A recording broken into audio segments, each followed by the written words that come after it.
June 1989. For weeks, hundreds of thousands of Chinese students and workers had defied their authoritarian leaders and camped out in Beijing's Tiananmen Square, calling for change. I think it was a revolution in the making. People, for the first time, were questioning authority in China, and that had never happened before. The protesters had captured the world's attention, while the Communist Party struggled to deal with this growing people's movement. It really was a movement of the whole society. This was a citizens' movement. While some in Tiananmen Square sensed their protest could not continue, few imagined how brutal the end would be. We have anticipated that we're going to be cracked down. Real ammunition, tanks running over people, that is out of our imagination. But the spirit of resistance did not die. In one of the 20th century's most defiant acts of bravery, one man became the symbol of the Tiananmen Square protests. That heroic man was able to turn the tank around and stop it. Why then, facing so many students peacefully retreating, that tank never stopped or slowed down, but instead charged at us and caused so much damage? I wasn't preparing myself to be in the center of one of the biggest major tidal waves that arguably reshaped the world.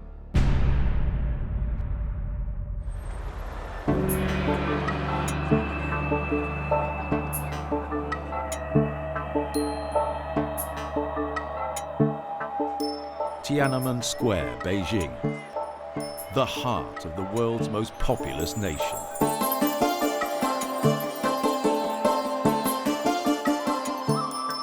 It was here that Mao Zedong declared the founding of the People's Republic of China in 1949. His picture still gazes down from the gates. Mao's Cultural Revolution, a decade-long series of purges until his death in 1976, had brought great suffering to the Chinese people, with liberties squashed and people imprisoned, tortured and killed. After Mao's death, and having survived several purges himself, Communist Party leader Deng Xiaoping led China into a new era, opening the economy up to the West. Deng Xiaoping, who had been under arrest, came out again and said, why don't we try capitalism? Socialism isn't really working, let's try capitalism.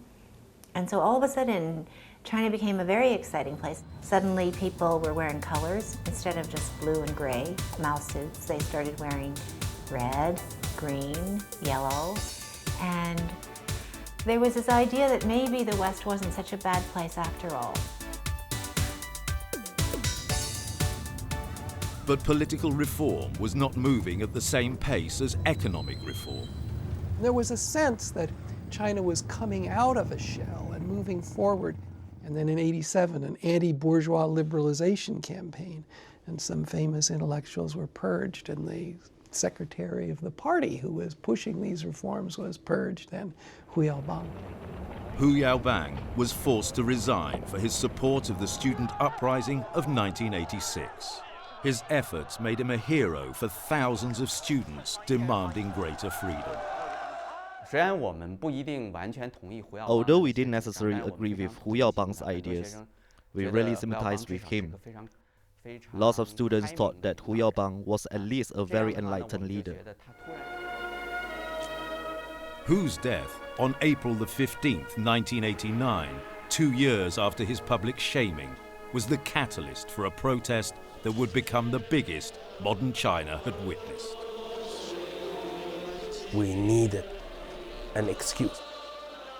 And then when Hu Yaobang died, we thought similar, commemorating a former General Secretary of Communist Party is not something that outrageous. I mean, it's something people can do. Government wouldn't be able to just suppress that. What started as a protest at Hu's treatment grew in momentum. Emboldened, the protesters wrote a list of demands. They poured onto Tiananmen Square. As university students, we felt we had a social responsibility to fulfill, and we were passionate about our country. The demands made at the time were worthy and just, from dealing with corruption to speeding up the political reform, from media freedom to law and democracy. They were the kind of desires shared by all students in the 80s.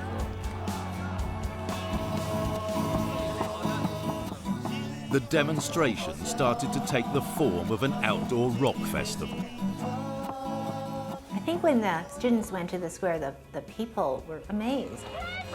A spontaneous demonstration hadn't happened before, so people were really surprised and a little nervous and a little curious, but also it was almost joyous because the students were waving flags and the weather was good. I walked into Tiananmen Square in April 1989 by coincidence. It was purely for curiosity. You start listening to the students' public speeches, and they were intellectuals. They were so good speeches, and I was so much inspired.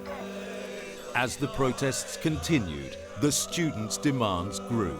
Soon they started asking for democracy.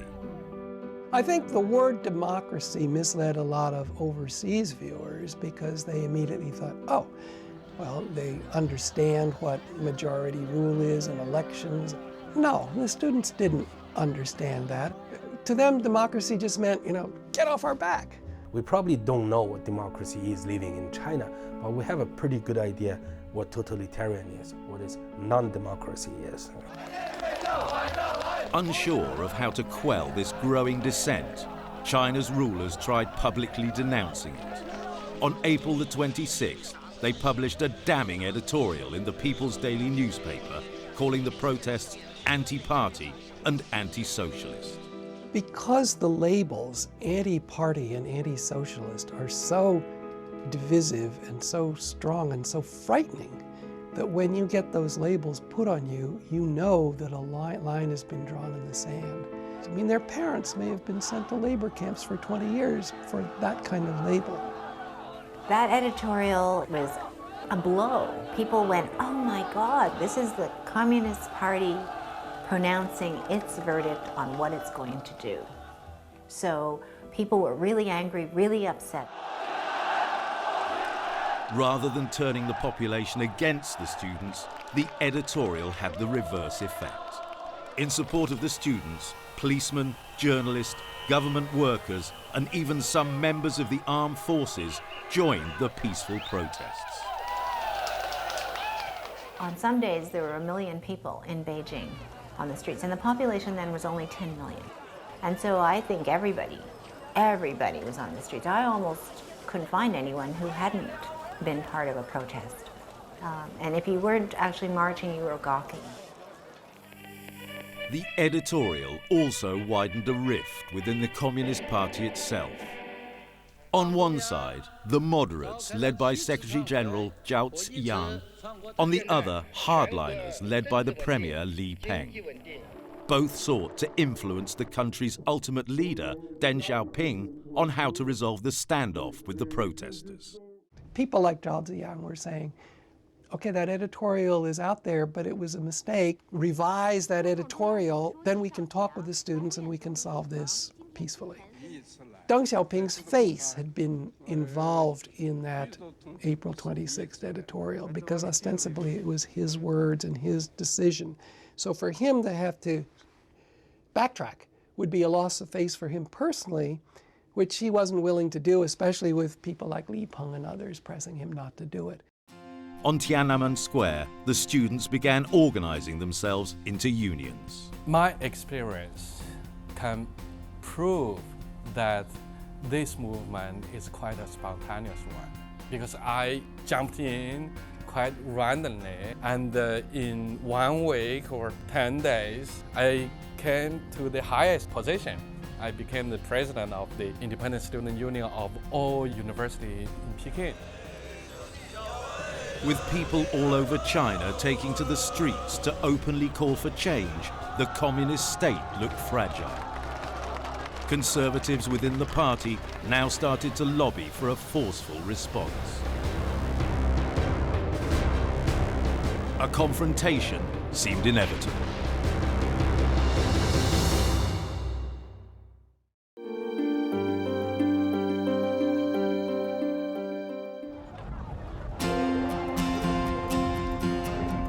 As the Tiananmen Square protests of May 1989 grew, thousands of students and workers camped out on the square.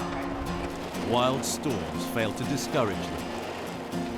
But some began to lose patience with the government's refusal to discuss their list of demands. On May the 13th, just 2 days before the first state visit to China by a Russian president in 30 years, 3,000 of the protesters went on a hunger strike.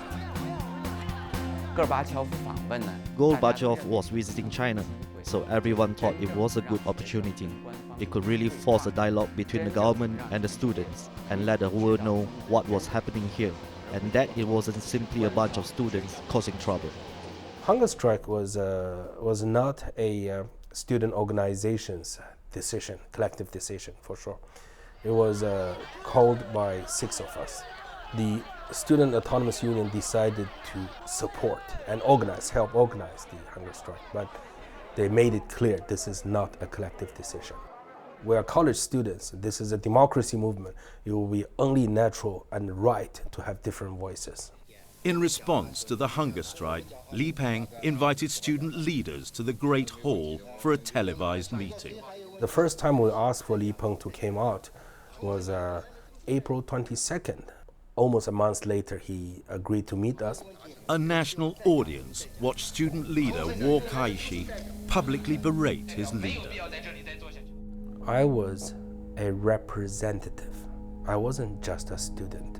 I am there only because there are thousands of hunger strikers behind me, millions of Chinese people hoping for me to speak for them. I did the right thing, that I need to speak equally and affirmatively with the government.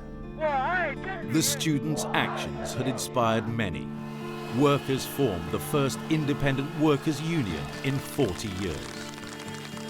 I heard the workers' organization was organized in the corner of Tiananmen Square, so I just went there and joined them. Later, we were running for the election, so I was elected as the spokesperson.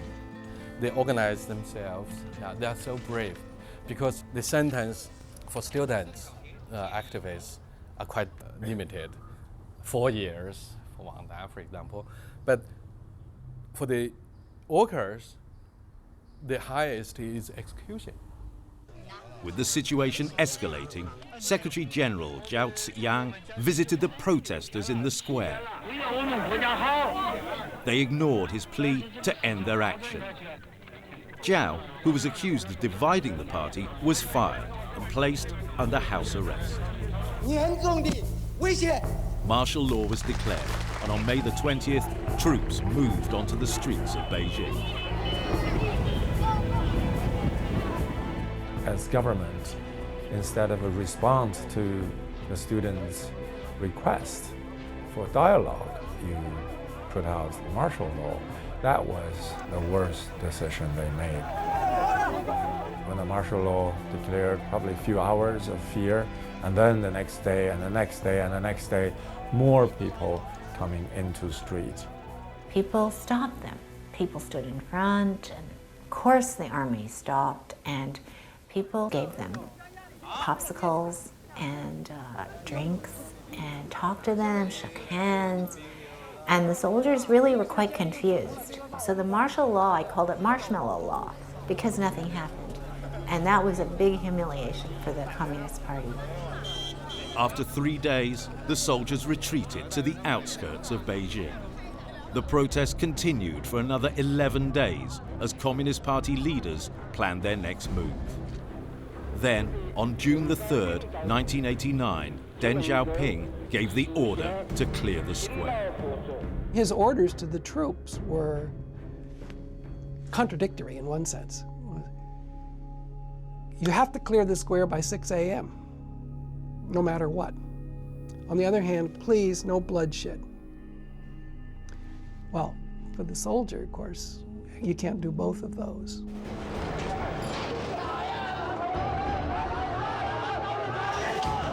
Suddenly, the military was coming in from different parts of the city. All four corners of Beijing, they were marching in. And there were tanks and armored personnel carriers. A lot of us arrived and found the army shooting those who were blocking their truck's way, setting up pedestrian barriers. They were shooting at these people. The tanks came roaring in, and people tried to stop them by putting a city bus perpendicular to block the road. And I saw the tanks just smash into the bus. As rumors spread that the army was approaching the square, the students were getting desperate. I realized that it's my responsibility to organize a vote.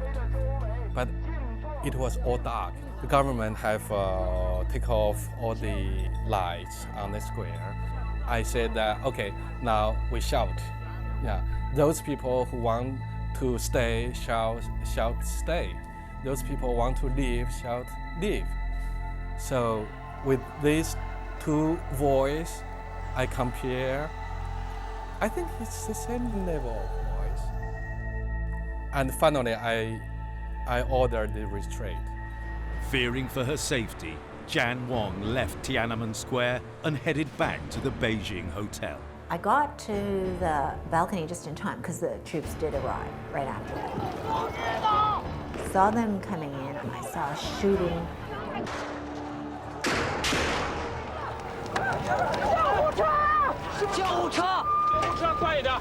And then I saw these ambulances start to come out of the square. I don't know why people were cowering. Why didn't they just leave?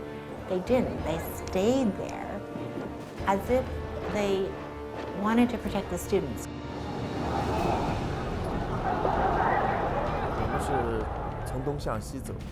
We were moving from east to west, and the tear gas came from behind.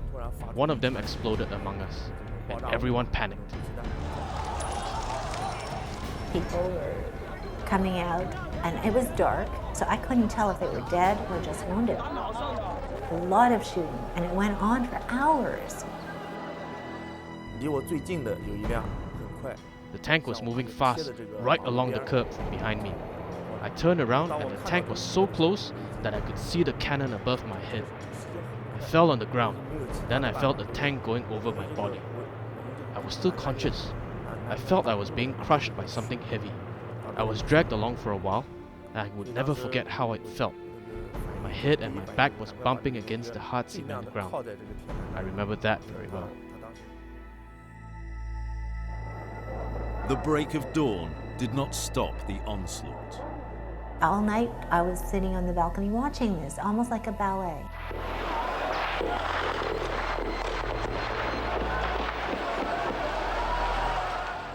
And there weren't enough ambulances, so I saw pedicab drivers. I saw them racing into the square and coming out with bodies piled on their carts.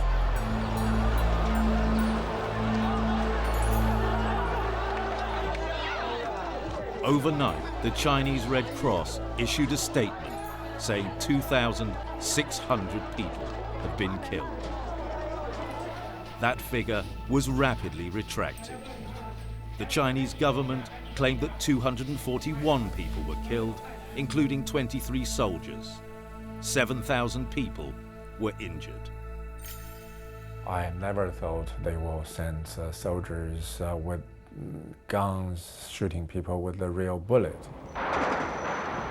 Most likely, I thought they will use wooden stake coming in and beating us up. That's what I was telling people. I said, let's get ready. So I never thought they were really shooting bullets into people's heads and people's chests.